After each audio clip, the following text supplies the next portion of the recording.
केवल rotational mechanics नहीं, अगर मैं पूरी मैकेनिक्स को 5 मेजर सेक्शन में डिवाइड करना चाहूं तो एकदम शुरू से याद करो कि हमने सबसे पहला टॉपिक काइनेमेटिक्स पढ़ा था, जिसमें हम लोगों ने डिस्टेंस, डिस्प्लेसमेंट, वेलोसिटी, एक्सेलरेशन से रिलेटेड बातें करी थी।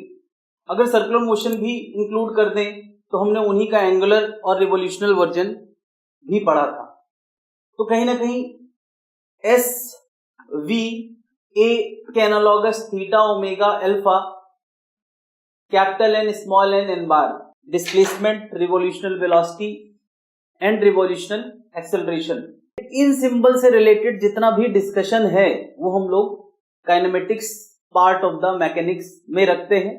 हम लोगों ने पूरी काइनेमेटिक्स में इन्हीं सिंबल्स से रिलेटेड डिस्कशन किया था, चाहे वो स्ट्रेट लाइन मोशन हो, चाहे वो प्रोजेक्टाइल मोशन 2D 3D हो या रिलेटिव मोशन हो। तो एक पार्ट हमारी मैकेनिक्स का काइनेमेटिक्स पार्ट है, तो रोटेशनल मैकेनिक्स में भी काइनेमेटिक्स होगी, बस सिंबल थीटा, ओमेगा, अल्फा भी उसमें यूज होने वाले हैं, यानी apart from S, V and A उसका एंगुलर वर्जन भी यूज होने वाला है।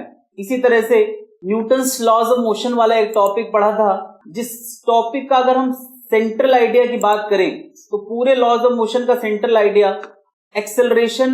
हम लोग डिफरेंट सिचुएशन में एक्सेलेरेशन लाने की कोशिश कर रहे थे या कुछ कंडीशन ऑफ इक्विलिब्रियम पे बात करी, न्यूटन का सेकेंड लॉ और फर्स्ट लॉ अप्लाई करके, चाहे वो कंस्ट्रेंट वाला टॉपिक हो, चाहे वो फ्रिक्शन हो, चाहे वो स्यूडो फोर्स का कॉन्सेप्ट हो, चाहे वो वेरिएबल फोर्स।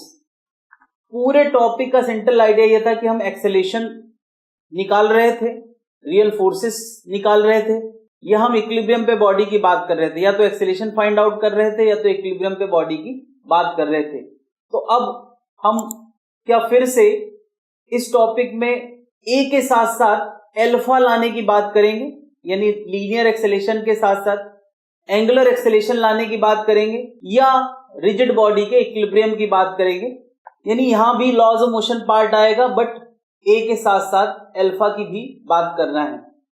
फिर नेक्स्ट टॉपिक हमारा था वर्क एनर्जी।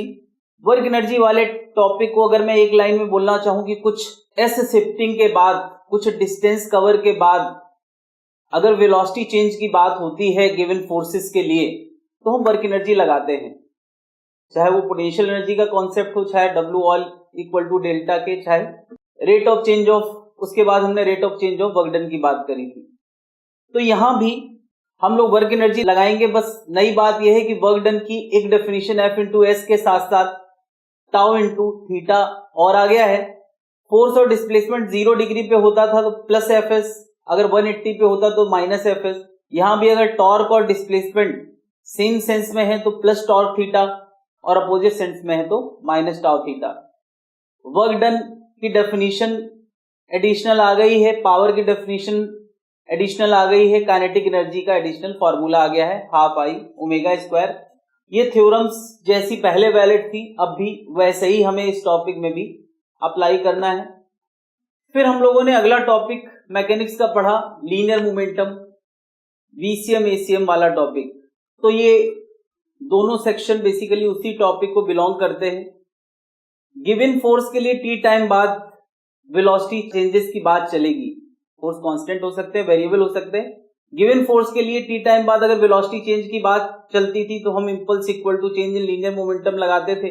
तो गिवन टॉर्क के लिए अगर कुछ टाइम बाद एंगुलर वेलोसिटी चेंज की बात चलेगी, ओमेगा चेंज की बात चलेगी, तो हम लोग वहां एंगुलर इंपल्स वाला फॉर्मूला अप्लाई करेंगे।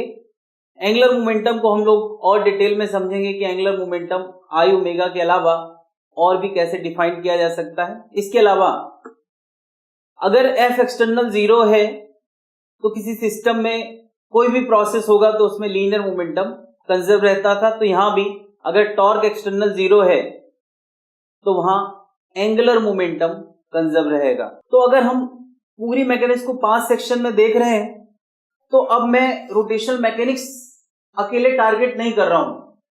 इस टॉपिक को आगे पढ़ने का मतलब यह है कि हमारा पूरा मैकेनिक्स पहले कैसे कैसे पढ़ा है उसका स्ट्रक्चर दिमाग में बनाना है और उसी स्ट्रक्चर में ही रोटेशनल मैकेनिक्स फिट कर लेना है। इसकी कुछ एडिशनल दिमाग लगाने की जरूरत नहीं है, बल्कि जो भी नॉलेज हमें पहले से है उसी नॉलेज में रोटेशनल मैकेनिक्स पैरेलल में फिट कर लेना है। ये 5 सेक्शन दिमाग में अच्छे तरीके से बना लेना है और उन्हीं सेक्शन में हर क्वेश्चन को फिट करेंगे। यानी जितने भी क्वेश्चंस रोटेशनल मैकेनिक्स में आने वाले हैं उनको हम इन्हीं कैटेगरी में डिवाइड करके पढ़ने वाले हैं। तो शुरुआत हम लोग एक जनरल क्वेश्चन से करते हैं जिसमें लगभग हर सेक्शन टच किया जाएगा और उसके बाद हम एक एक सेक्शन पे और वेरिएशन के साथ डिस्कशंस करेंगे। पहले हम लोग पूरे ऑल सेक्शन को कवर करता हुआ एक एग्जांपल कर लेते हैं।